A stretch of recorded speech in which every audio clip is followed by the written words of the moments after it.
লেখিকা পারমিতা চ্যাটার্জির রাগে অনুরাগে। একটু বেলাতেই ঘুম ভাঙল রুচিরার। উঠে দেখল সুমিত উঠে বাথরুমে চলে গেছে। মিমি তখনও অঘোরে ঘুমোচ্ছে। অল্প অল্প শীত পড়ছে। ভোরের দিকটা বেশ ভালোই ঠান্ডা থাকে। কুড়েমি লাগছিল উঠতে, তবুও উঠে পড়ল। সুমিত বেরোবে, ওর ব্রেকফাস্ট আছে, লাঞ্চ প্যাক করবে, তারপর মেয়ে উঠে পড়লে ওকে তৈরি করে প্লে স্কুলে নিয়ে যাবে। না, উঠেই পড়া যাক। জোর করে আলস্য ভেঙে উঠে পড়ল। সুমিত বাথরুম থেকে বেরোবার পর এক কাপ চা আগে ওর দিকে দিল, নিজেও নিল। আর চোখে দেখল সুমিতের মুখটা বেশ থমথমে। গত কয়েক মাস ধরে সুমিতের অফিসে খুব ব্যস্ততা যাচ্ছে। কতগুলো প্রজেক্ট একসাথে ঘাড়ে এসে পড়েছে। নইলে এমন শীতে সে নিজেই উঠে চা করে বউয়ের ঘুম ভাঙিয়ে টেনে তোলে। সুমিতের খুব আদুরে বউ রুচিরা, কিন্তু গত 4 মাস আগে রুচিরা না বুঝে সুমিতের সাথে খুব বাজেভাবে ঝগড়া করে ফেলেছিল। একদিন নয়, পরপর বেশ কয়েকদিন। সুমিত খুব অভিমানী মানুষ। রুচিরার এই ব্যবহারে সে খুব কষ্ট পেয়েছিল, আর তারপর থেকে এমন গম্ভীর হয়ে আছে। তার সাথে দু একটার বেশি কথা বলে না। রুচিরার খুব খারাপ লাগে সুমিতের এই ভাবান্তর। মনে মনে ভাবে, না হয় দোষী করেছিল, তা বলে এতদিন ধরে কেউ রাগ পুষে রাখে? কিন্তু মুখে কিছু বলে না। তারও জেদ কম না, একটুও ছোট হবে না। মা বলেন রাগবাসী হতে দিতে নেই। সে নিজেও জানে এ কথা, কিন্তু সমাধানের পথ পায় না। সুমিত অফিস নিয়ে খুব ব্যস্ত। সাধারণত সে অফিসের টেনশন বাড়িতে আনে না। হাসি খুশি স্বভাবের সুমিত হই হই করে ঠাট্টা তামাশায় আদরে ভালোবাসায় ভরিয়ে রাখে মেয়ে বউকে। রুচিরাও সেইভাবেই অভ্যস্ত। কিন্তু এ কি হলো? কেন সেদিন সুমিতকে অকারণ সন্দেহ করলো সেক্রেটারিকে নিয়ে? সুমিত প্রথমে হালকা ঠাট্টায় লঘু করতে চাইছিল, কিন্তু রুচিরার কড়া আক্রমণে কেমন বোবা হয়ে গেল। রুচিরাও কোনোদিন এরকম বিশ্রীভাবে কথা বলেনি স্বামীর সাথে। সেদিন যে কেন মাথায় এরকম আগুন জ্বলে গেল কে জানে। সুমিত খুব তাড়াতাড়ি ব্রেকফাস্ট খাচ্ছিল। রুচিরা ওর পছন্দের চিড়ের পোলাও করে দিয়েছিল, শীতের সব সবজি দিয়ে। খাবার সময় ফোন এলে রুচিরা খুব রেগে যায়, বলে, এই এক তোমার অফিস হয়েছে, একটু খেতেও দেবে না মানুষটাকে? সুমিত হালকা হেসে বলল, অফিস কি করে জানবে বলো যে আমার বউ আমার জন্য এমন সুন্দর খাবার করে দিয়েছে? লোকের তো টোস্ট আর কফি খেতে খেতে মুখ পচে গেছে। রুচিরা বলল, দাঁড়াও, আমি ফোন ধরছি, বলে দিচ্ছি যে তুমি খাচ্ছ এখন। সুমিত হা হা করে উঠল, এই প্লিজ, না না রুচি, কিছু বলো না। বলতে বলতে রুচিরা মোবাইলটা হাতে তুলে নিল। সুমিতের খুব অভিমান হয়েছিল রুচিরার এরকম ব্যবহারে। কেন এত সন্দেহ? সে কি রোবট যে কোনোদিন কোনো মেয়েকে লিফট দিতে পারবে না? হ্যাঁ, এটাও ঠিক যে সে বিপাশাকে লিফট দিয়েছিল। বিপাশা তার জীবনের প্রথম ভালোবাসা ছিল, কিন্তু সে তো এখন পাস্ট। বিপাশার কোনো অস্তিত্ব তার জীবনে আর নেই। রুচিরাই তার সব কিছু। তার মেয়ে মিমি আর রুচিকে নিয়ে তার স্বপ্নে গড়া সংসার। এই সংসারে রুচির অবদান অপরিসীম। বিপাশা তা কোনোদিন কল্পনাও করতে পারবে না। অবশ্য সুমিত চায়নি যে রুচি তার এত সুন্দর কেরিয়ার স্যাক্রিফাইস করে পুরোপুরি সংসারী হয়ে উঠুক, কিন্তু ঘটনাচক্রে তাই হতে হয়েছিল। আর রুচিরাও তা হাসি মুখে মেনে নিয়ে বরং সুমিতকে সান্ত্বনা দিয়ে বলেছিল, তুমি এত চিন্তা করছো কেন, আবার সব ঠিক হয়ে যাবে। সে সময় সুমিতের মা হঠাৎ অসুস্থ হয়ে পড়েন। বাড়িতে তখন সুমিতের বাবা আর ঠাকুমা, সব কিছু সামলে চলতো রুচিরা। সে তখন একটা প্রাইভেট কলেজে পড়াতো। ভোরবেলা উঠে রান্না করে টেবিলে সাজিয়ে তারপর কলেজ যেত। সারাদিন মাকে দেখার জন্য একটা সেন্টার থেকে সবসময় লোকও রেখেছিল। প্রথমে পেটে ব্যথা আর জ্বর এই নিয়ে আরম্ভ হয়েছিল। তারপর ডাক্তার দেখানো চলল, অসুখ বাড়তে চলল, কমার কোনো লক্ষণ নেই। ঠাকুমা তার মধ্যে অশান্তি শুরু করলেন, সকালে রান্না করা খাবার খাবেন না। সুমিত প্রতিবাদ করে বলেছিল যে তাহলে রান্নার লোক রেখে দিই। ঠাকুমার তাতেও আপত্তি, অব্রামোহনের হাতে খাবেন না। এদিকে অসুস্থ মা খুবই বিচলিত হয়ে পড়েছিল, কিন্তু সুমিতের অসহায়তা বুঝতে পেরে রুচিরা চাকরিতে রেজিগনেশন দিয়ে দিয়েছিল। নেহাত বাবা মোটা পেনশন পান, তাই সামলাতে পেরেছিল। তা না হলে সুমিতের একার পক্ষে এত খরচ সামলানো মুশকিল হয়ে যেত। শেষ পর্যন্ত মায়ের ক্যান্সার ধরা পড়েছিল। কখনো হাসপাতাল, কখনো বাড়ি, এই করে মা প্রায় 3 বছর ভুগেছিলেন। রুচিরা তখন ঘর বার করে সবটুকু সামলে নিয়েছিল। আজও বাবাকে সে অত্যন্ত যত্ন করে রাখে। বাবাও আক্ষেপ করেন, আমার রুচিমা এত ভালো স্টুডেন্ট, অথচ আমাদের বাড়ির জন্য তার কিছুই হলো না। রুচিমা, তুমি এক কাজ করো, নতুন করে আবার কাজের চেষ্টা করো, আর যতদিন তা না হচ্ছে ততদিন তুমি গানে মন দাও। গানটাও তো তুমি খুব ভালো করতে, সবই গেছে আমাদের জন্য। রুচি হাসি মুখে বলেছিল, কিছুই যায়নি বাবা, সবই আছে। জীবনের ধন কিছুই যায় না ফেলা। এই যে আপনি আমাকে এত ভালোবাসেন, আমার জন্য এত ভাবেন, এই বা কজন পায়? আমার তো মনে হয় আমার বাবার অপূর্ণ জায়গাটা আপনি পূর্ণ করেছেন। ঠিক আছে, আপনি যখন বলছেন তখন আমি গানটা নিয়ে নিশ্চয়ই আবার করে চেষ্টা করব। তারপর থেকে সে আবার তার পুরনো গুরুর কাছে রেওয়াজ আরম্ভ করেছে, আর তার প্রাণে রবীন্দ্রসঙ্গীত নিয়েও নামকরা শিল্পী সুখরঞ্জন রায়ের কাছে চর্চা করছে, সেই সাথে নিজে শেখাচ্ছেও। তাদের বাড়ির বৈঠকখানা ঘরটাকে বাবা ওর গানের ক্লাসে রূপান্তরিত করে দিয়েছেন। এত কিছুর মধ্যে রান্নাটাও কিন্তু নিজেই করে। সুমিত রান্নার লোকের কথা বললেই ও হেসে উড়িয়ে দেয়, বলে এই তো 3.5 লোকের রান্না, এর জন্য আবার রান্নার লোক। আসলে রুচিরা জানে 3.5 বছর ধরে মায়ের ক্যান্সারের চিকিৎসা করাতে তাদের জমানো সব টাকায় নিঃশেষ হয়ে গেছে, তাই নিজের পরিশ্রম দিয়ে সাশ্রয় করতে চেষ্টা করে। বলতে নেই, এখন রুচির গানের ক্লাসে বেশ স্টুডেন্ট হয়, একটা নামকরা কোচিং সেন্টারে পড়ানোর অভিজ্ঞতা তো আছেই ওরই। রুচির বাবা নেই, কিন্তু মা আছেন, দাদা বৌদি আছে। দাদা বৌদি তো মিমিকে ভীষণ ভালোবাসে, আর মিমিও মামা মামি বলতে অজ্ঞান। মিমির আগমন একটু দেরিতে হয়েছিল। বিপাশা কল্পনা করতেও পারবে না এই আত্মত্যাগ। একদিন লিফট দিয়েছি বলে রোজ লিফট চাইবে, এ তো বড় অন্যায় কথা, তাও আবার বাড়িতে ফোন করে। আচ্ছা, নির্লজ্জ মেয়ে বাবা। যখন তাকে ছেড়ে নাচতে নাচতে আমেরিকায় চলে গিয়েছিল বিয়ে করে, তখন ভালোবাসার কথা মনে ছিল না? আর আজ ভালোবাসার কথা বলে তার সংসারটা ভাঙতে এসেছে। সেদিন কত অনায়াসে বলেছিল যে এত মধ্যবিত্ত পরিবারে আমি মানাতে পারবো না রে, শুধু শুধু কিছুদিন পরই আবার ডিভোর্সের ঝামেলা হবে। এত শ্বশুর দিদি শাশুড়ি নিয়ে থাকা আমার পক্ষে সম্ভব না রে। সেদিন সুমিত আঘাতের চেয়েও বেশি অবাক হয়েছিল এই ভেবে যে এ কাকে ভালোবেসেছিল সে এতদিন, যে ভালোবাসার মানেই বোঝে না। রুচিরা সুমিতের এই গম্ভীর ব্যবহার আর নিতে পারছিল না। সুমিত চলে যেতে সে কান্নায় ভেঙে পড়ল। মনে মনে ভাবল, সুমিত শুধু তার রাগটাই দেখলো, তার ভেতরের জমা অভিমানটা দেখলো না। সে তো চেষ্টা করছে আপ্রাণ যাতে সেদিনের ব্যবহারটা সুমিত ভুলে যায়। তাও কেন এত রাগ করে বসে আছে?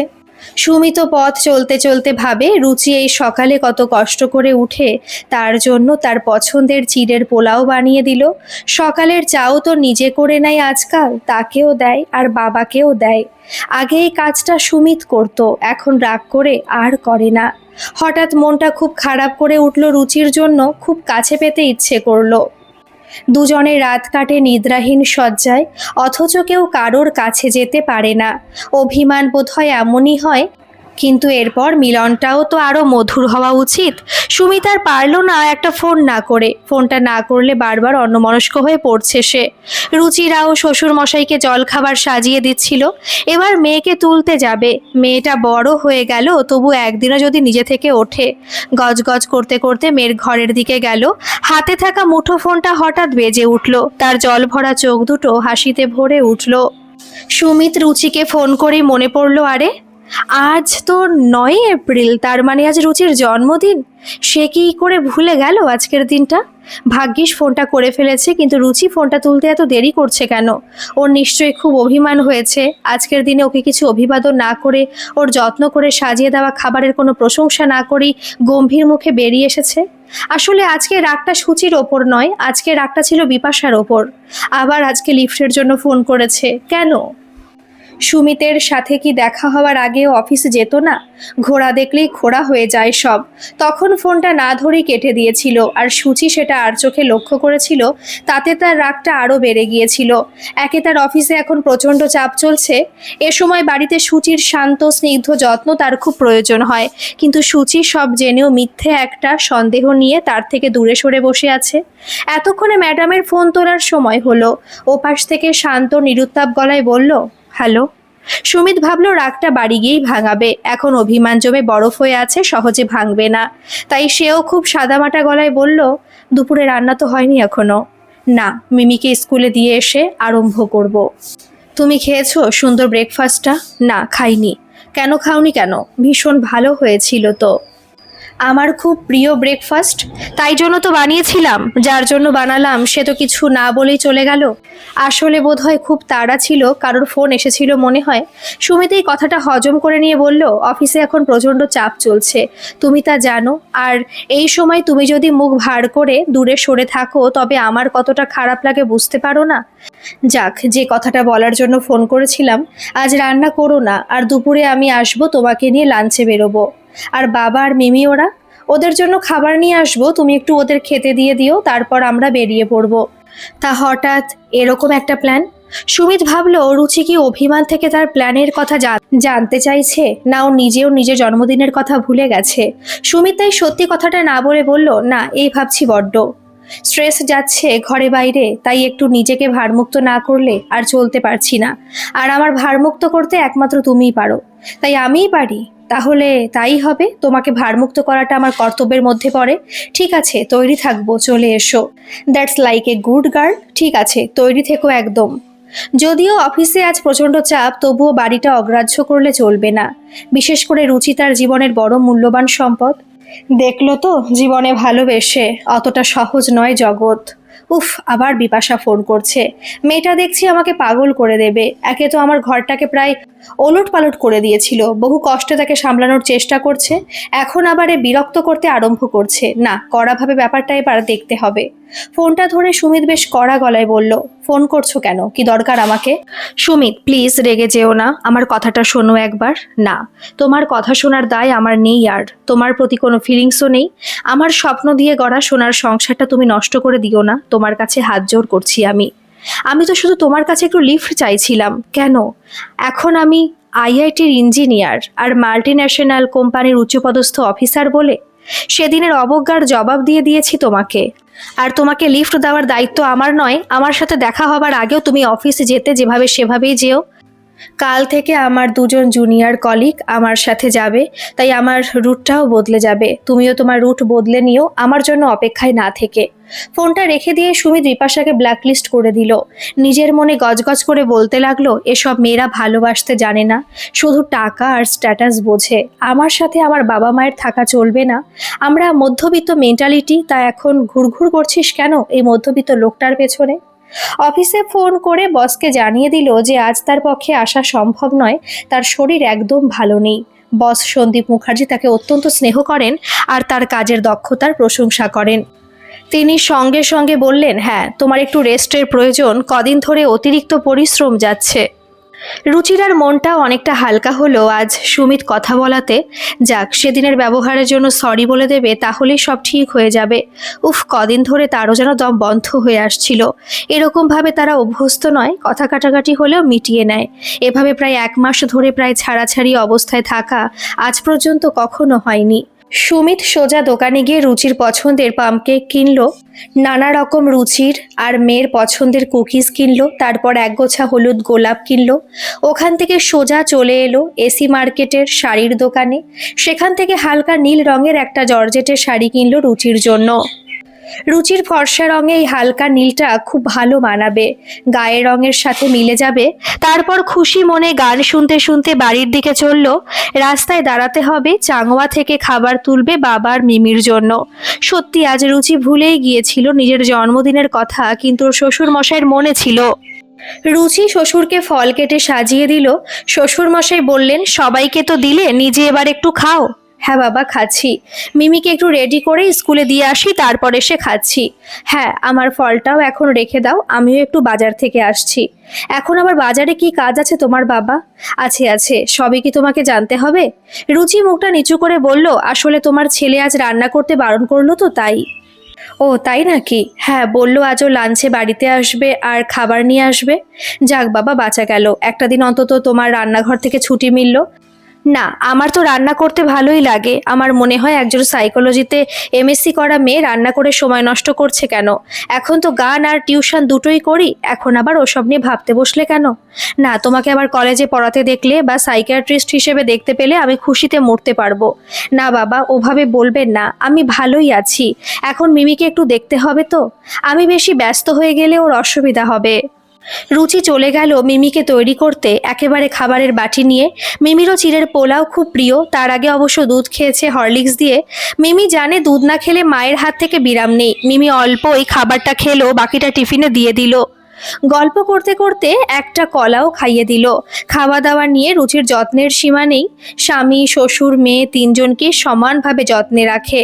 শ্বশুর মশাই বাজারে বেরিয়ে যাবার একটু পরে মিমিকে নিয়ে রুচিও বেরিয়ে পড়লো।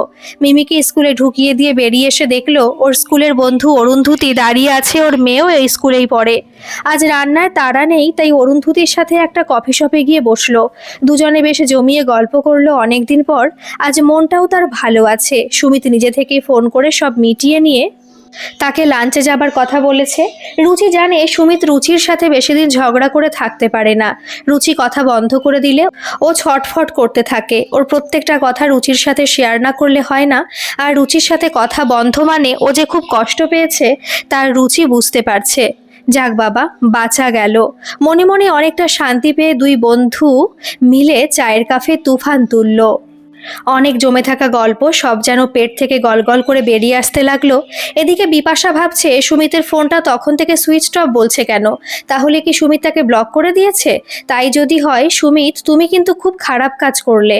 তখন তো এই আমার জন্যই পাগল হয়ে যেতে, আর এখন কি এমন তোমার বউ করলো যে আমাকে রাস্তা থেকে সরিয়ে দিতে চাও? আশ্চর্য মানুষ এত বদলে যেতে পারে। বিপাশার ভুল হয়েছিল চট করে বর ছেড়ে চলে আসা। বাপের বাড়িতে দাদা যে সর্বেসর্বা হয়ে উঠবে এই কথা সে ভাবেনি।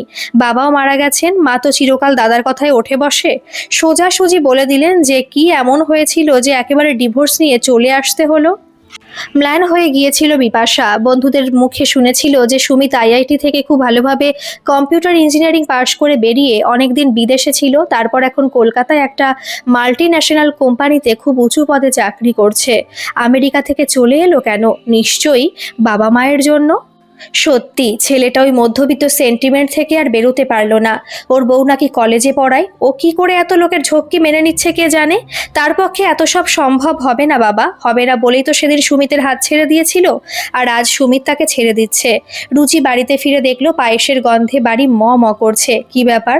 ও তাড়াতাড়ি রান্নাঘরে ঢুকে দেখে ওর ৭০ বছরের শ্বশুর রান্নাঘরে কমলা মাসির সাহায্যে পায়েস রান্না করছেন। রুচি অবাক হয়ে বলল, বাবা তুমি কি করছো? কেন পায়েস করছি, দেখতেই তো পারছিস। হ্যাঁ, কিন্তু হঠাৎ পায়েস কেন? হাত টাত পুড়ে গেলে কি হবে? তখন এই যে আমার মিষ্টি মেয়েটা দেখবে। রুচি হেসে বলল, তোমাকে নিয়ে আর পারা যায় না। শ্বশুরমশাই পাল্টা হাসি দিয়ে বললেন, আর তোমাকে নিয়ে বুঝি খুব পারা যায়? কেন, আমি আবার কি করলাম? তুমি তুমি এমন সংসার করছো যে নিজের জন্মদিনটাও ভুলে গেছো। রুচি বলল, ও সত্যি ভুলে গিয়েছিলাম, তাই তোমার ছেলে বলেই থেমে গেল। হ্যাঁ, আমারও তাই মনে হচ্ছে, তাই তোকে লাঞ্চে নিয়ে যাবে বলেছে। রুচি তাড়াতাড়ি নিচু হয়ে শ্বশুর মশাইকে প্রণাম করলো। উনি রুচির হাত ধরে ভিতরে নিয়ে গিয়ে ওর হাতে শাড়ির প্যাকেট একটা তুলে দিয়ে বললেন, তোর শাশুড়ি থাকলে এই দিনটাই খুব ঘটা করে পালন করতেন। রুচির মনে হলো তাকে হয়তো তার কেরিয়ার স্যাক্রিফাইস করতে হয়েছে, কিন্তু তার বদলে যা পেয়েছে তা দাম দিয়ে কেনা যায় না। একটু পরে সুমিত এলো, হাতে কেক আর হলুদ গোলাপ দেখে বুঝতে পারলো তার জন্মদিনের কথা সুমিতের ঠিকই মনে আছে। তাকে সারপ্রাইজ দেবে বলেই অফিস যাবার নাম করে বেরিয়ে গিয়ে এসব কিনতে গিয়েছিল। সুমিত রুচিকে আড়ালে নিয়ে গিয়ে বলল, আর কতদিন ম্যাডামের রাগ থাকবে? আর রাগ নেই তো? সত্যি নেই তো? তাহলে বিরহের পরে মিলনটা মধুর হবে তো? রুচি মুখ নিচু করে বলল, হ্যাঁ। এসো মা, আমার পায়েসটা খেয়ে যাও। সুমিত বাবাকে রাগাবার জন্য বলল, আরে আরে আমার কেকটা কাটবে তো? আমি বলে বসকে শরীর খারাপের অজুহাতে দিয়ে ছুটি নিয়ে বউয়ের জন্মদিন পালন করতে বাড়ি চলে এসেছি। রুচি সুমিতের বুকে হালকা কিল মেরে বলল, কি হচ্ছে বাবার সামনে? সুমিত রুচিকে দৃঢ় বন্ধনে আবদ্ধ করে বলল, দাঁড়াও, আগে মিমিকে নিয়ে আসি, তারপর কেকটা কাটা হবে, আর বাবা রান্না পায়েসও খাওয়া হবে, কেমন? রুচি বলল, আচ্ছা। সুমিত মিমিকে আনতে বেরিয়ে গেল, আর রুচি শ্বশুর মশাই আর মিমির খাবার সাজাতে ব্যস্ত হয়ে পড়ল। ওদের সাথে কেক কেটে পায়েস খেয়ে ওদের খেতে বসিয়ে সুন্দর করে নিজে সেজে সুমিতের সাথে লাঞ্চে গেল। রুচিরা সবকিছু অল্প সময়ের মধ্যে সুন্দর করে ম্যানেজ করে কাজ করে, এটাই সুমিতের খুব পছন্দ। কাউকে অখুশি করে না, সবাইকে নিয়ে মানিয়ে চলতে পারে, এটা ওর একটা বিরাট গুণ। রুচির জন্মদিনটা সারাদিন খুব হৈ হৈ করে কাটালো সবাই। অনেকদিন পরে সুমিত আর রুচিরাও যেন একটা ভারমুক্ত দিন কাটালো। রাতের বেলায় শুতে এসে সুমিত রুচিকে কাছে টেনে নিয়ে বলল, কেন যে আমরা ঝগড়া করি, শুধু শুধু জীবন থেকে কয়েকটি দিন বাদ পড়ে গেল।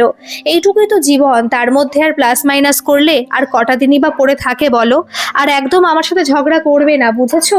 হ্যাঁ বুঝেছি, আমারও খারাপ লাগে, কিন্তু কি করব বলো। তোমার ফোনে কোনো মেয়েদের গলা শুনলে আমার খুব হিংসে হয়। সুমিত রুচির গালে আদরে টোকা দিয়ে বলল, ধুর পাগলি, আমার জীবনে তুমি ছাড়া আর কারোর কোনো অস্তিত্ব নেই। সবচেয়ে আগে আমার ঘরের শান্তি, যা কেবল তুমিই দিতে পারো বা দিয়ে আসছো এতদিন ধরে। অনেকদিন পরে দুজনের খুব মধুর রাত কাটলো। সুমিত রুচির কানে কানে বলল, বিরহের পরে মিলনটা সত্যি খুব মধুর, তাই না?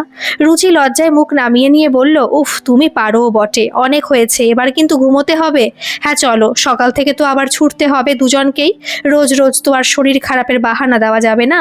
পরের দিন সকাল থেকে আবার আরম্ভ হলো কাজের তাড়া। রুচি খুব দ্রুত হাতে স্যান্ডউইচ বানিয়ে ফল কাটছিল, তাড়াতাড়ি করতে গিয়ে রুচির হাতটা কেটে গেল। সুমিত তাড়াতাড়ি নিজের রুমাল দিয়ে ওর হাতটা চেপে ধরলো। এমন সময় ওর মোবাইলটা বেজে উঠল। সুমিত চেয়ে দেখলো একটা অচেনা নাম্বার থেকে ওর ফোন আসছে। সুমিত অতটা পাত্তা না দিয়ে কেটে দিল ফোনটা। রুচির মনটা আবার কুঁগিয়ে উঠল, ও সামনে আছে বলে কি সুমিত ফোনটা কেটে দিল? কিন্তু না, মনে আর সন্দেহ আসতে দেবে না। এই করে তাদের মধ্যে অনেকগুলো দিন অন্ধকারে ডুবেছিল, আর কালকে রাতের পরে সন্দেহ আসতে দেওয়া তো উচিত নয়। সুমিত কত যত্ন করে ওর হাতটা ড্রেসিং করে দিচ্ছে, আর ওর মনে আবার সন্দেহ আসছে। একটু পরে সুমিত বেরিয়ে পড়লো। যাবার সময় রুচিকে বলল, হাতে এক্ষুনি জল লাগিও না যেন, আর মিমিকে পৌঁছে দিয়ে আসার সময় একটা টিটেনাস নিয়ে এসো। আরে বাবা, অত কিছুর দরকার নেই, দরকার আছে বলেই বললাম। গাড়িতে বসে আবার সে অজানা নাম্বারের ফোন। সুমিত, উফ, কে আবার ফোন করছে সমানে? ফোনটা ধরে বিপাশার গলা শুনতে পেল, কি আমার নাম্বারটা ব্লক করে দিয়েছো? বুঝতে যখন পারছো যে আমি চাইছি না, তখন কেন আমাকে আবার অন্য নাম্বার থেকে ফোন করে বিরক্ত করছো? আমার তোমার সাথে শুধু একটা কথা আছে, একবার দেখা করো, বলতে চাই। তারপর কথা দিচ্ছি আর তোমাকে বিরক্ত করব না। ঠিক বলছো তো? হ্যাঁ একদম ঠিক বলছি। বলো কবে আমাকে সময় দেবে? হ্যাঁ, আমি তোমাকে জানিয়ে দেব। এখন অফিসে ভীষণ ব্যস্ততা আছে, আমার একটু সময় লাগবে। ঠিক আছে, তুমি তোমার সময় মতন আমাকে জানিও। সুমিত ফোনটা রাখার পর ভাবলো, কেন আবার জড়াতে গেল? যা জীবন থেকে কেটে গেছে, এখন আবার নতুন করে ওর কথায় রাজি হতে গেল কেন? ওর কিসের এত দায়? রুচির আর সবই ভালো, এমনিতে ওর মতন মেয়ে হয় না, কিন্তু সুমিতের ব্যাপারেও খুব পজিটিভ। সুমিতের সাথে অন্য মেয়ের কথা বলা খুব একটা পছন্দ করে না। মুখে কিছু না বললেও ওর ব্যবহারিক বদল দেখে ওর গম্ভীর মুখে স্পষ্ট ছাপ সুমিতকে বুঝিয়ে দেয় যে কিছু একটা হয়েছে। এই ব্যাপারটা সুমিতের কাছে এক এক সময় খুব বাড়াবাড়ি বলে মনে হয়। এ নিয়ে একবার রুচির সাথে তার তর্ক হয়েছিল যে আমি একটা কর্পোরেটে চাকরি করি, যেখানে অনেক মেয়েরা থাকে, তাদের সাথে কাজের খাতিরে কথা বলতেই হয়, আর ওদের দরকার হলে ওরা ফোন করতেই পারে। এ নিয়ে যদি তোমার মুখ ভার হয়, আমার কিছু করার নেই। রুচির চোখ ভর্তি জল দেখে সুমিত তাড়াতাড়ি ওকে কাছে টেনে বলেছিল, তুমি কেন বোঝো না যে ওটা আমার কাজের জায়গা, ওখানে যারা থাকে তাদের সাথে আমার কাজের সম্পর্ক, কাজের জন্য তো কথা বলতেই হয় বলো। কিন্তু তুমি ছাড়া আর কারোর কোনো অস্তিত্ব আমার জীবনে নেই। প্লিজ, এ নিয়ে মন খারাপ করে থাকলে আমার ওপর খুব চাপ পড়ে, আমার কাজের ক্ষতি হয়। রুচি পাল্টা প্রশ্ন করেছিল, আমার মন খারাপের সাথে তোমার কাজের কি সম্পর্ক? সম্পর্ক আছে বই কি। বাড়িতে যদি শান্তি না থাকে, হোম মিনিস্টারের হাসি খুশি মুখটা যদি না দেখি, তবে আমি কাজ করার অক্সিজেনটা পাবো কোথায়? এরপর থেকে রুচি অনেকদিন আর এ নিয়ে মাথা ঘামায়নি, কিন্তু বিপাশা এসে সব গোলমাল করে দিল। কেন যে এতদিন পরে সুমিতকে ওর কিসের এত দরকার হলো, তা সুমিতের মাথায় ঢুকছে না। যাই হোক, কথা যখন দিয়ে ফেলেছে, তখন তো একবার বসতেই হবে। কদিন পরেই আবার বিপাশার ফোন এলো, কি সুমিত, তোমার সময় এখনো হলো না? না হয় পুরনো বন্ধু ভেবে একটু সময় দাও। সত্যি আমি খুব অসহায় অবস্থায় আছি, তাই তোমাকে এত অনুরোধ করছি। কি মনে করে শুক্রবার দেখে সুমিত আর বিপাশাকে না এড়িয়ে গিয়ে ওদের পুরনো দেখা করার কফি শপে সময় দিয়ে দিল। রুচি সাধারণত শুক্রবার রাতটা একটু ভালো মন্দ রান্না করে, সুমিত সেটা জানে। আজও নিজেই বাজার থেকে চিংড়ি মাছ আর মাংস কিনে এনেছে। রুচিকে বলেছে জমিয়ে মালাইকারি করো তো। রুচির শ্বশুরমশাই বলেছিলেন, রুচি মায়ের রান্না রোজই জমিয়ে হয়। সুমিতের একটা কথা আজকাল মনে হয়, রুচি এত শিক্ষিত সুন্দরী ও ইচ্ছে করলেই একটা নিজের জগৎ গড়ে নিতে পারত, কিন্তু ও সংসারটাকে বেশি করে আঁকড়ে ধরলো, যার ফলে সুমিতকে ওর তালে তাল দিয়ে চলতে হয়। নিজের পছন্দ মতো ও কোথাও আড্ডা দিতে পারে না। সেদিন বিপাশাকে তাই কফি শপে ডেকেছিল যাতে ডিনারটা বাড়িতে গিয়ে করতে পারে। মাঝে মাঝে সুমিতের নিজেকে খুব বন্দি মনে হয়, যেন খোলা হাওয়ার জন্য মনটা ছটফট করে। রুচিকে নিয়ে কোথাও যেতে চাইলেও ও যেতে চায় না, সব সময় সংসারের মধ্যে নিজেকে বন্দি করে রাখতে চায়। আবার সুমিতকেও সেই বন্ধনে বন্দি থাকতে হবে, এই একটা জায়গায় সুমিতের আপত্তি। বাকিটা ধরলে রুচির মতন করে থাকলে সুমিতের আকাশটা অন্ধকার হয়ে যায়। সেদিন বিপাশার সাথে সময় দেওয়ার পরে বাড়ি ফিরতে বেশ রাত হয়েছিল। রুচি বেশ চঞ্চল হয়ে নানান জায়গায় ফোন করতে আরম্ভ করে দিয়েছিল। সুমিতের ফোনটা মিউট হয়ে গিয়েছিল, ফলে রুচির 15টা মিসড কল শুনতে পায়নি। উইকেন্ডে সাধারণত সুমিত রাজীবের বাড়িতে আড্ডা দিতে যায়। রাজীব ওর ছোটবেলার বন্ধু, ওখানে বেশ কিছু ছোটবেলার বন্ধু জড়ো হয়ে একসাথে আড্ডা দেয়। বেশিরভাগ বউ নিয়ে আসে, কিন্তু সুমিত রুচিকে যেতে বললে রুচি বলে মিমির পড়াশোনার ক্ষতি হবে, আর তাছাড়া বাবা একা থাকবেন। সুমিত বোঝাতে চেষ্টা করেছে সপ্তাহে একটা দিন যদি নিজেকে ফ্রি করে না নাও তাহলে কি করে হবে, আমাদেরও তো একটা জীবন আছে। আমরা শনি রবিবার বাবা মেয়েকে নিয়ে বেড়াবো, লাঞ্চে যাব, কিন্তু শুক্রবারটা না নিজেদের জন্য রাখা উচিত। কিন্তু রুচির দিক থেকে উৎসাহ সেরকম না পেয়ে সুমিত কিছুটা দমেই গিয়েছিল। সেদিন বিপাশা ওর কাছে একটা সাহায্য চেয়ে দেখা করতে চেয়েছিল।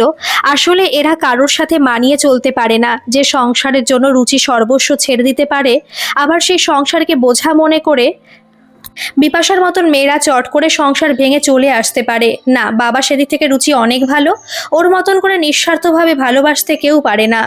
বিপাশা ডিভোর্স দিয়ে এসে বিপদে পড়ে গেছে। আমেরিকায় বিয়ে হয়ে যাবার ফলে বিপাশার বাবা বাড়িটা ছেলের নামে করে দিয়েছিলেন, কারণ ছেলেই তাদের সব দেখাশোনা করে। নিজের কেরিয়ারকে বঞ্চিত করে বাবা মায়ের জন্য করে গেছে। বিপাশা বাবার ক্যান্সার হয়েছে জানা সত্ত্বেও একটু এগিয়ে আসেনি, দাদাই সব করেছে, তাই বাবা তার বাড়ি টাকা পয়সা সব দাদার নামে করে দিয়েছে।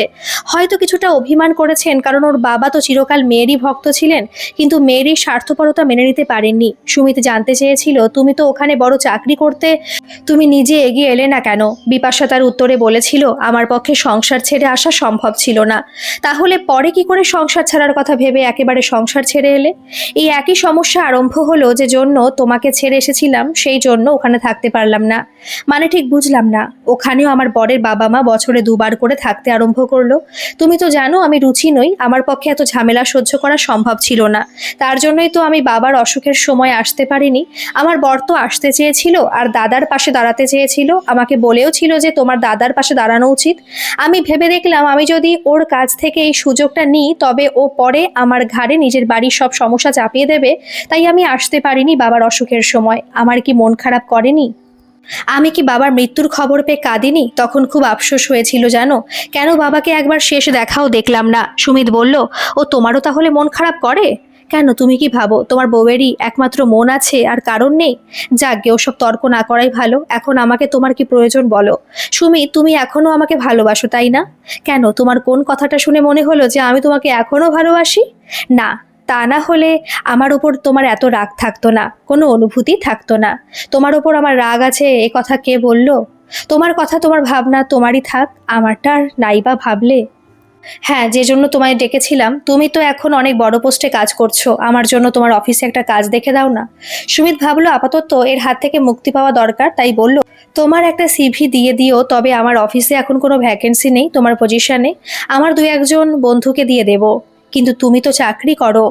হ্যাঁ করি, কিন্তু রিসেপশনিস্টের কাজ করে কলকাতায় বাড়ি ভাড়া করে থাকা যায় না। তোমার বাড়িতে কি তোমার দাদা তোমাকে থাকতে দিচ্ছে না? না, দাদা সেরকম নয়, ও তো বলছেই তুই তো জলে পড়ে নেই, তাহলে তো চিন্তা করছিস কেন? কিন্তু বৌদি বা মায়ের মনে হয় আমার থাকাটা পছন্দ করছে না। সুমিত বাড়ি ফেরার পথে ভাবছিল যে এবার ফোনটাতে ট্রু কলার দিতে হবে, যাতে এ যে নাম্বার থেকে ফোন করুক না কেন নামটা ধরতে পারবে।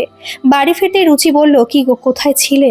এতবার ফোন করছি, কোনো খবর নেই কেন? কোথায় আবার? রাজীবের বাড়ি। কিন্তু আমি তো রাজীবকে ফোন করেছিলাম, ও যে বলল তুমি ওখানে যাওনি। হঠাৎ সুমিতের মাথাটা গরম হয়ে গেল। ও বলে ফেলল, এজন্য বলি যে আমার সাথে বেরিয়ে পড়তে। তোমার এই জেরাগুলোর জন্য সত্যি আমার আজকাল খুব ক্লান্ত লাগে। হ্যাঁ, তা তো লাগবেই। ঠিক আছে, আমি আর তোমার ব্যাপারে মাথা গলাবো না। হ্যাঁ, কথা বন্ধ করে দেবে, আমাকে শাস্তি দিতে, তাই তো? রুচি কোনো উত্তর না দিয়ে বলল, রাতের খাবার নিশ্চয়ই খেয়ে এসেছো। সুমিত খেয়ে আসেনি, তার যথেষ্ট খিদে পেয়েছিল, তবু বলল, হ্যাঁ খেয়ে এসেছি। রুচি চোখ ভর্তি জল নিয়ে ঘর থেকে বেরিয়ে গেল আর সুমিত হতাশ হয়ে বিছানায় বসে পড়ল। সুমিত ভাবতে বসলো, আবার কি 1 মাস ধরে দমবন্ধকর পরিস্থিতি চলবে নাকি? এদিকে সে তো কোনো রকমে বিপাশাকে এড়িয়ে কফি আর কুকিজ খেয়ে সন্ধ্যাটা কাটিয়ে দিল। বাড়ি এসে চিংড়ি মালাইকারি দিয়ে রুচির সাথে খাবে বলে। সুমিত জানে রুচি তার জন্য না খেয়ে বসে থাকবে। এই ব্যবস্থাটাই সুমিতের পছন্দ হয় না, কিন্তু কি করবে? একজনের মধ্যে তো আর সবকিছু পাওয়া যায় না।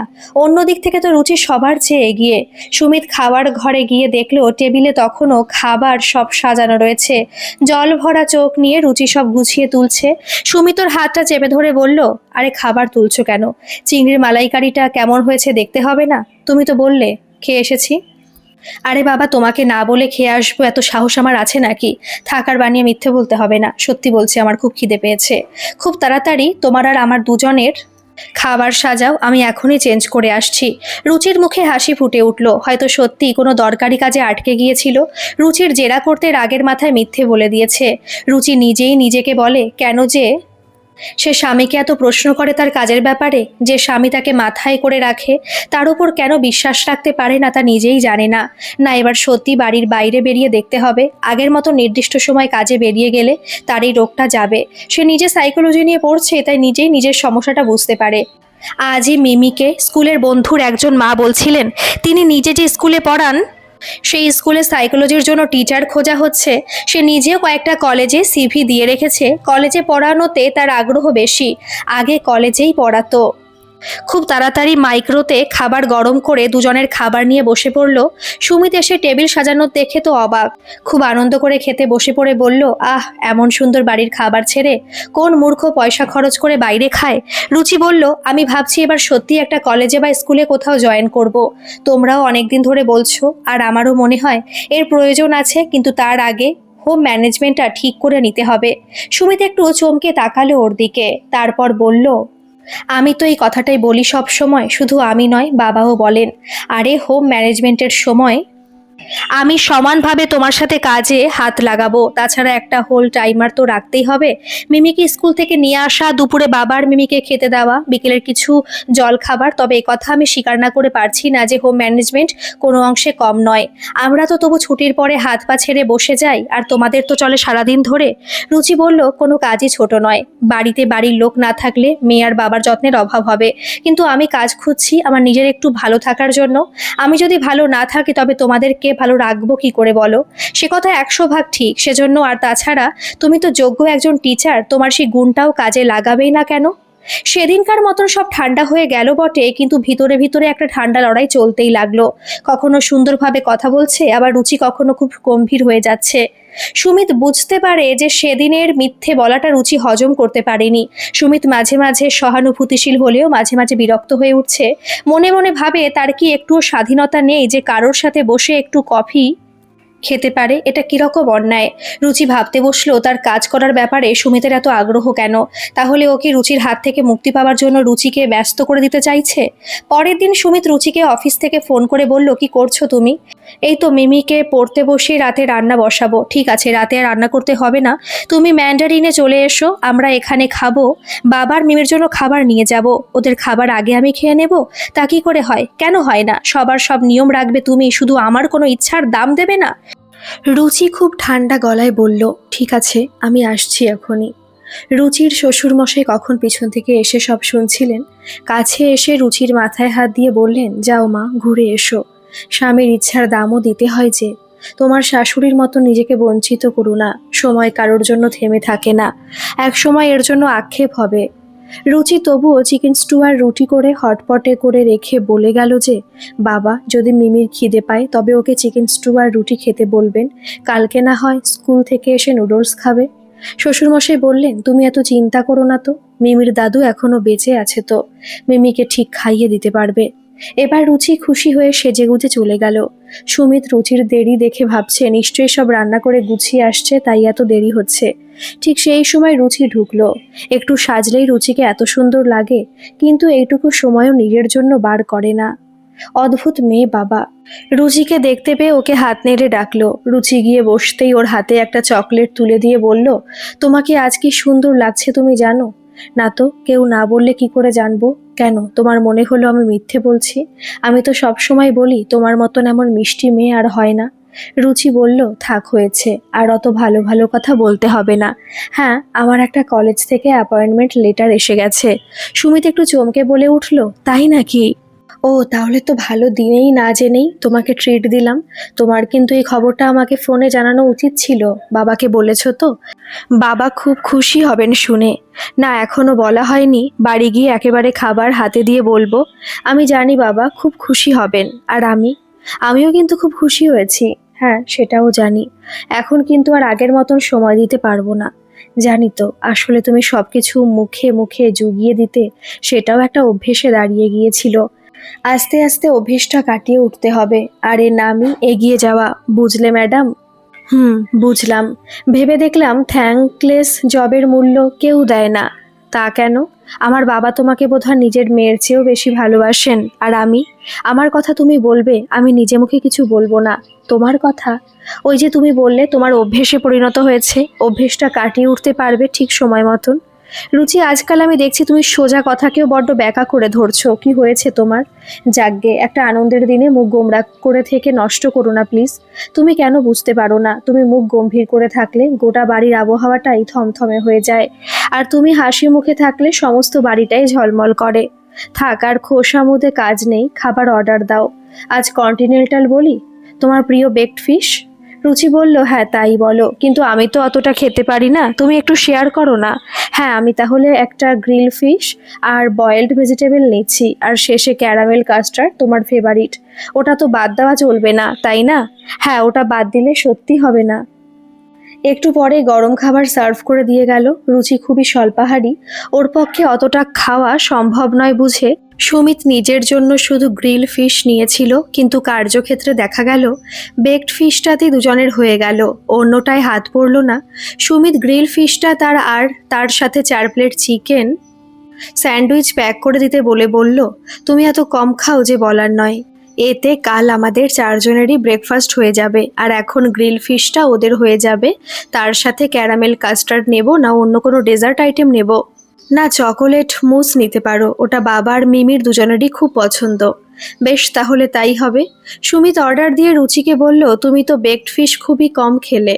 না, ওর চেয়ে বেশি আমি খেতে পারি না। তাছাড়া পুডিংটা আছে তো? হ্যাঁ জানি, ওটা তুমি হাতছাড়া করবে না। তুমি একটু টেস্ট করতে পারো না? হ্যাঁ মানে 1 চামচ তুমি যদি দাও তবে টেস্ট করা যেতেই পারে। রুচি হেসে সুমিতের দিকে প্লেটটা ঠেলে দিয়ে বলল, নাও, আমি জানি তো শেষ পাতে একটু মিষ্টি মুখ না করলে বাবুর পেট ভরে না। সুমিত মিষ্টি হেসে বলল, আর রাত্রিবেলায় তুমি কাছে না এলে আমার মন ভরে না। রুচি হেসে বলল, যা, তুমি হয়েছো বটে একজন। পরের দিন রান্নাঘরে রুচিকে দেখে সুমিত বলল, চা করাটা কিন্তু আমার কাজ ছিল। হ্যাঁ ছিল, কিন্তু তুমি নিজেই তো তা ছেড়ে দিয়েছিলে। সুমিত রুচির কানের কাছে মুখটা এনে বলল, তখন তো আমার রাগ হয়েছিল তাই। তা এখন রাগ পড়ে গেছে তো? হ্যাঁ একদম। নাও সরে যাও, আজ থেকে আমি আবার আগের মতন সকালের চাটা করব কিন্তু। সুমিত সবে চায়ের জলটা বসিয়েছে, এমন সময় সুমিতের মোবাইলটা বেজে উঠল। রুচি বলল, তোমার শ্যামের বাঁশি বেজেছে। সুমিত বুঝতে পারলো কে ফোন করেছে। কাল যখন ওরা রেস্তোরাঁয় খাচ্ছিল তখনও বিপাশাকে বেরিয়ে যেতে দেখলো, সাথে একজন কেউ ছিল। বিপাশার ফোন এটা, এ ব্যাপারে কোনো সন্দেহ নেই, কারণ আজ সকাল থেকে বিভিন্ন নাম্বারে ফোন আসছে। সুমিত ফোনটাকে মিউট করে রেখেছে। সুমিত ফোনটা ধরার কোনো তাগিদ অনুভব না করে বলল, ও বাজুক। চা নিয়ে দুজনে একটু কথা বলতে বসলো। আজ তো ব্রেকফাস্টে তাড়া নেই, কাল ওরা সব নিয়ে এসেছিল, শুধু মিমিকে তুলে রেডি করাটা একটা বড় কাজ। রুচি বলল, আজ মিমিকে স্কুলে পৌঁছে দিয়ে আমি কলেজে গিয়ে দেখা করে অফার লেটারটা নিয়ে আসব। সুমিত বলল, আমি তোমাকে নিয়ে যাব। রুচি কোনো আপত্তি করলো না, বরং চাইছিল প্রথম দিনটা সুমিত সঙ্গে যাক। রুচি দ্রুত মিমিকে তৈরি করে নিল। শ্বশুরকে খাবার দিয়ে ডাকতে গিয়ে দেখলো তিনি শার্ট প্যান্ট পরে রেডি। অবাক হয়ে রুচি প্রশ্ন করলো, বাবা এখন তুমি কোথায় যাচ্ছ? আজ থেকে আমি মিমি দিদিভাইকে স্কুলে পৌঁছে দিয়ে আসব। সে কি কথা, আপনি তো খাননি এখনো? এই তো মিমি আর আমিও একসাথে খেয়ে নেব। রুচি দেখলো সে কাজ করবে বলে সবাই তার দিকে সাহায্যের হাত বাড়িয়ে দিয়েছে।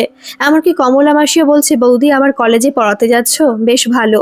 আমি আজ থেকে তোমার রান্না আর দুপুরে বাবা আর মিমিকে খেতে দেওয়া সব করব। আর আমার মেয়েও কাজ খুঁজছে, ও বাকি কাজ করে দেবে, শুধু দুপুরবেলা আমি তোমার বাড়িতে দুমুঠো খেয়ে নেব। হ্যাঁ, সে তো নেবেই, তার জন্য ভেবো না। তোমরা তো দেখছি আমার সব কাজ একাই সামলে দেবে বলছো। হ্যাঁ বৌদি, মায়েরও খুব আক্ষেপ ছিল যে তার জন্যই তোমার কাজ করা হলো না। শ্বশুর মশাই তাড়া দিয়ে বললেন, নাও নাও, সব তাড়াতাড়ি করে নাও। রুচি স্যান্ডউইচ গরম করে মিমি আর শ্বশুর মশাইকে এনে দিল। সুমিতের জন্য গুছিয়ে নিয়ে এলো। সুমিত বলল, এ কি, তোমার কই? নিয়ে এসো তাড়াতাড়ি, দেরি করো না। ঘরে এসে রুচিকে কাছে টেনে নিয়ে সুমিত বলল, তাহলে আজ থেকে আমার রুচি রানী, আবার কলেজের দিদিমণি। আর এই কাজটা সম্পূর্ণ নিজের যোগ্যতায় জোগাড় করেছো, কাউকে বলতে হয়নি আমাকে একটা কাজ জোগাড় করে দাও। সুমিত আলতো করে বউয়ের কপালে একটা চুম্বন এঁকে দিল। এরপর কোনো কারণে অন্য কারোর কাছ থেকে জানতে পেরে গিয়েছিল রুচিরা যে সুমিত কফি খেয়েছে কারোর সঙ্গে একসাথে বসে। আর সুমিত তখন অনেক কড়া কথা বলেছিল রেগে তার রুচিকে। সুমিতের মুখে এরকম কড়া কথা শুনে রুচি স্তম্ভিত হয়ে গেল। তার কি স্ত্রী হিসেবে এটুকু জানার অধিকার নেই? সুমিত বলল, তোমাকে যতই আমি মাথায় তুলে রাখতে চাই ততই তুমি আমাকে সন্দেহ করে মাটিতে নামিয়ে দাও কেন? কারোর সাথে দরকারে কফি খেতে বসতেই পারি। তুমিও তো এখন কলেজে জয়েন করেছো, দেখবে তোমাকেও হয়তো প্রয়োজনে কোনো পুরুষ কলিগের সাথে বসতে হতে পারে। এমনও তো হতে পারে তোমার সিনিয়র কোনো পুরুষ কলিগ, তুমি নতুন জয়েন করেছো, কিছু প্রয়োজনীয় নোটসের ব্যাপারে একমাত্র উনি তোমাকে সাহায্য করতে পারেন। তখন তো তোমাদের একা বসে কথা বলতেই হতে পারে। এ নিয়ে সমস্যার কি আছে? স্বামী স্ত্রীর সম্পর্কের মধ্যে যদি কোনো বিশ্বাস না থাকে তাহলে বুঝবো আমরা এতদিন ধরে শুধু সংসারই করে গেছি, কেউ কাউকে ভালোবাসিনি। তুমি নিজে তো একজন সাইকোলজির টিচার, তুমি নিজে কি বুঝতে পারছো এটা এই সন্দেহটা একটা অসুখে দাঁড়িয়ে যাচ্ছে? সুমিত না খেয়ে হনহন করে বেরিয়ে গেল। রুচি পিছু ডাকতে গিয়েও থেমে গেল। সুমিত না খেয়ে গেলে রুচির কত কষ্ট হয় সুমিত সেটা জানে, তবুও তাকে শাস্তি দেবার জন্য না খেয়ে বেরিয়ে গেল। এদিকে সুমিতও গাড়ি চালাতে চালাতে অন্যমনস্ক হয়ে যাচ্ছিল। রুচির এরকম ব্যবহারে সে বিরক্ত হয়ে যাচ্ছে। এ তো রুচির জন্য সে ভাবে, তাও রুচি যেন সন্তুষ্ট হয় না কিছুতেই। কিছু দূর যাওয়ার পর সুমিতের খুব খিদে পেয়ে গেল। সামনে একটা সাউথ ইন্ডিয়ান ক্যাফে দেখে সেখানে গিয়ে একটা ইডলি বড়া আর কফি অর্ডার দিল। তখন তার মনে পড়ল রুচি খুব যত্ন করে আর চিজ স্যান্ডউইচ করেছিল। সে না খেয়ে বেরিয়ে এলো, হয়তো রুচিও না খেয়ে কলেজ চলে যাবে। না না, বাবা আছেন, ঠিক ভুলিয়ে খাইয়ে দেবেন। আপাতত সে নিজে একটু খাক, বড্ড খিদে পেয়ে গেছে। ঠিকই তাই, রুচি কিছুতেই খাবে না। শ্বশুরমশাই বললেন, ঠিক আছে তাহলে আমিও না খেয়েই থাকি, এই তো তুই চাস। রুচি ঝরঝর করে কেঁদে ফেলে বলল, তোমার ছেলে আমাকে একটুও বোঝে না। হ্যাঁ দাঁড়া না, আজ আসুক, মজা দেখাচ্ছি, বেশি তেজ হয়েছে একেবারে। রুচি শ্বশুরমশাইয়ের কথা শুনে হেসে ফেললো, তারপর খেয়ে নিল। কিন্তু এবার সে বেশ বিপদে পড়ে গেল। সুমিতের রাগ আর ভাঙে না। দিনের পর দিন ঠান্ডা লড়াই চলতে লাগলো। এমনকি একদিন খাতা দেখার অজুহাতে আলাদা মেয়ের সাথে শুতে গেল, তাও সুমিতের কোনো হেলদোল নেই। এর মধ্যে একদিন রুচির কলেজের ছুটি ছিল, সেদিন ছিল জন্মাষ্টমী। রুচি খুব ঘটা করে আগের দিন কলেজ থেকে ফেরার পথে তাল, নারকোল, আখের গুড় সব কিনে আনলো। সুমিতের ফেভারিট তালের বড়া ভাজবে বলে খুব সকাল সকাল উঠে তালের বড়া জোগাড় করে ফেললো। আগের দিন কমলা মাসি নারকোল কুড়ে তাল চেঁছে রেখেছিল, তাই পরের দিন খুব তাড়াতাড়ি যাতে হয়ে যায়। সুমিতের অফিস যাওয়ার আগেও ঝটফট তালের বড়া ভেজে ফেললো। শ্বশুরমশাইকে বেশ কয়েকটা গরম ভেজে দিয়ে দেখলো সুমিত বেরিয়ে যাচ্ছে। রুচি বলল, আজ তো জন্মাষ্টমী, গরম তালের বড়া ভাজছি, একটু খেয়ে যাও। সুমিত খুব বিরক্ত নিয়ে উত্তর দিল, আমি তো আর কলেজে পড়াই না যে জন্মাষ্টমীতে তালের বড়া খাওয়ার জন্য দেরি করে অফিস গেলে চলবে, আমাকে টাইম মতন পৌঁছতে হবে। সুমিত বলে ফেলে খুব বিপদে পড়ে গেল। ঠিক এভাবে সে বলতে চায়নি। সুমিত জানে রুচি প্রত্যেকবার এই দিনে জন্মাষ্টমী পুজোর আয়োজন করে, যেহেতু এই পুজো ঠাকুমা চালু করেছিলেন আর মাও করে গিয়েছেন। ঠাকুমা মারা যাবার সময় রুচির হাত ধরে বলে গিয়েছিলেন, দেখিস আমার গোপালের পুজোটা চালিয়ে যা, সেটা বন্ধ করে দিস না। রুচিও সেই মতন আজ অব্দি চালিয়ে যাচ্ছে। আজও তার আয়োজনে ব্যস্ত সে। তারপর হয়তো কলেজে যাবে। আজ মনে হচ্ছে খিচুড়ি হবে, রান্নাঘরে খিচুড়ির গন্ধ বেরোচ্ছে। এরপর ওদের সম্পর্কের অবস্থা আরও খারাপ হয়ে গেল। ছোট্ট মিমিরও ভালো লাগছে না বাড়ির এরকম গুমোট পরিবেশ। শ্বশুরমশাই একদিন রুচিকে ডেকে বললেন, অশান্তিকে আর বাসি হতে দিস না। রুচি মাথা নিচু করে চুপ করে থাকলো। সে ভাবছে সে তো চেষ্টা করছে। আসলে সুমিত এখন কর্পোরেট অফিসার, তার আটপৌরে ঘরোয়া বউকে আর ভালো লাগছে না। দেখতে দেখতে তাদের বিয়ের তারিখ এসে গেল। সুমিত জানালো তাকে 2 মাসের জন্য ট্রেনিংয়ে সিঙ্গাপুর যেতে হবে। তার মানে বিয়ের তারিখটা সে বাইরে থাকবে। অথচ প্রত্যেকবার এই দিনটা নিয়ে সুমিতের আগ্রহের অন্ত থাকে না। বাড়িতে ফুল এনে সাজিয়ে কেক কেটে রুচিকে নতুন শাড়ি পরিয়ে তবে ছাড়বে। আবার সন্ধ্যাবেলায় ওকে নিয়ে লং ড্রাইভে যাবে, ক্যান্ডেল লাইট ডিনার করবে। কত আয়োজন। আর এবছর সে একেবারে দেশের বাইরে থাকবে। এতদিন ফ্যামিলি ছেড়ে তো সুমি থাকতেই পারে না, তবে এবারে একটা সামান্য ঘটনাকে কেন্দ্র করে এত বাড়াবাড়ি কেন? বেশ, রুচিও কোনো উইশ করবে না, নীরব থাকবে একদম। কোনো উত্তর না দিয়ে সে খাবার গোছাতে লাগলো। সুমিত বিবাহ বার্ষিকী ঠিক 1 মাস আগে সিঙ্গাপুর রওনা হয়ে গেল। যাবার আগে বাবা জিজ্ঞেস করলেন, এতদিনের ট্রেনিংয়ে তো কখনো যাস না তুই? কি আশ্চর্য বাবা, কখনো যাইনি বলে কখনো যাব না এমন কথা তো আমি বলিনি। দেখিস একটা কথা, রুচিমা খুব নরম মনের মেয়ে, তোর এতটা আঘাত দেওয়া উচিত হচ্ছে কিনা একবার ভেবে দেখিস। যাবার দিন এসে গেল। সুমিত বাবাকে প্রণাম করে বলল, একবার ঘরে এসো আমার সাথে। বাবাকে সাথে নিয়ে বাবার ঘরে গিয়ে কি সব গোপন কথা বলল। দুজনেই বেশ হাসি হাসি মুখে বের হয়ে এলো। যাবার সময় মেয়েকে আদর করে রুচিকে বলল, আমি আসছি, আর এই টাকাটা রেখে দাও সংসারের জন্য। সংসারের টাকা তো বাবাকেই দাও, হঠাৎ আমাকে কেন? এবার অনেক দিনের জন্য তাই তোমাকে দিচ্ছি। যদিও তুমিও এখন রোজগারে গিন্নি, তাহলেও আমার কর্তব্য আমাকে করতে হবে। রুচি স্তম্ভিত হয়ে কেঁদে ফেলে বলল, আমাকে এত শাস্তি দিচ্ছ? সুমিতের খুব ইচ্ছে করছিল রুচিকে অনেক আদর করতে, কিন্তু নিজেকে সামলে নিয়ে বলল, একটা বাজে স্বামীর কাছ থেকে এরকমই ব্যবহার পাবে। রুচি বলল, শাস্তি দিতে আমিও জানি, তখন কেঁদে কুল পাবে না, তা বলে দিচ্ছি। সুমিতের হঠাৎ মনে হলো সে বাড়াবাড়ি করছে না তো? রুচি ভয়ঙ্কর কিছু করে বসবে না তো? তাই সে কাছে এসে রুচির একটা কাঁধে হাত রেখে বলল, এমন কিছু করো না যাতে মিমির ক্ষতি হয়। সময় হলে ঠিক পেয়ে যাবে সব। রুচি শেষ কথাটা ঠিক বুঝলো না। যাই হোক, সুমিত বেরিয়ে গেল। আজ 25শে জুলাই, 8ই শ্রাবণ, তাদের বিয়ের তারিখ। 10 বছর পূর্ণ হচ্ছে। সুমিত এই দিনটির জন্য অনেক প্ল্যান প্রোগ্রাম করেছিল। রুচি খুব গম্ভীর সকাল থেকে। সে খুব আশা করেছিল কাল রাতে সুমিত ঠিক এসে যাবে, না এলো না। উদাস হয়ে ব্যালকনিতে বসে থাকলো। শ্বশুরমশাই চা এনে দিলেন হাতে। রুচি লজ্জা পেয়ে গেল, এ কি বাবা আপনি? কমলা মাসি আসেনি? হ্যাঁ এসেছে। আমি ভাবলাম আমি নিজেই আজ আমার মেয়েটাকে চা দিয়ে আসি। হঠাৎ রুচি দেখলো একটা বড় গাড়ি এসে থামলো তাদের বাড়ির সামনে। আর একজন ড্রাইভার গোছের লোক অনেক ফুল আর একটা বিশাল ফুলের বউকে, একটা বড় কেক, শাড়ির বাক্স, আরো কি সব প্যাকেট নিয়ে তাদের বাড়ির দিকে আসছে। রুচি অবাক হয়ে শ্বশুর মশাইয়ের দিকে তাকিয়ে থাকলো। কি ব্যাপার বলুন তো বাবা? শ্বশুর মশাই হাসি চেপে বললেন, কি জানি, আমিও তো তাই ভাবছি, চল তো দেখি। বেল বাজলো। কমলা মাসি দরজা খুলে প্রথমে 2 পা পিছিয়ে এলো, তারপর এক মুখ হেসে বলল, ও মা, দাদাবাবু যে। রুচি চমকে উঠল। একটু পরে সুমিত ঢুকে প্রথমেই মিমিকে কোলে তুলে নিল। তারপর বাবাকে বলল, কি বাবা, কেমন সারপ্রাইজ দিলাম? আরে এমন একটা দিনে কি আমি বাইরে থাকতে পারি? রুচির দিকে তাকিয়ে দেখলো ছুটে ঘরের দিকে চলে গেল। সুমিতর পেছন পেছন গিয়ে ঘরে ঢুকে দরজা বন্ধ করে দিয়ে রুচিকে সোজা কোলে তুলে এক পাক ঘুরিয়ে বিছানায় শুয়ে আদরে ভরিয়ে দিয়ে বলল, আর কোনোদিন সন্দেহ করবে আমাকে? রুচি কান ধরে বলল, এই প্রতিজ্ঞা করছি আর কোনোদিন নয়। এত ভালোবাসি তোমায়, আর খালি সন্দেহ? বলছি তো আর কোনোদিন নয়। মনে থাকবে? একদম মনে থাকবে। বাবা এত শাস্তি দিলে তুমি এ কখনো ভোলা যায়? হ্যাঁ, এতদিন আমিও কম শাস্তি পাইনি। আজ সব সুদে আসলে উসুল করে নেব। রুচিকে গভীর আলিঙ্গনে আবদ্ধ করে বলল, তোমার জন্য অনেক গিফট আছে। রুচি বলল, আমার সবচেয়ে বড় গিফট তো এই বাজে লোকটা। হ্যাঁ, লোকটা যতই বাজে হোক তোমাকে কিন্তু খুব ভালোবাসে। গল্পটি কেমন লাগলো অবশ্যই কমেন্ট করে জানাবেন, আর ভালো লাগলে একটা সাবস্ক্রাইব করে আমার পাশে থাকবেন। ধন্যবাদ।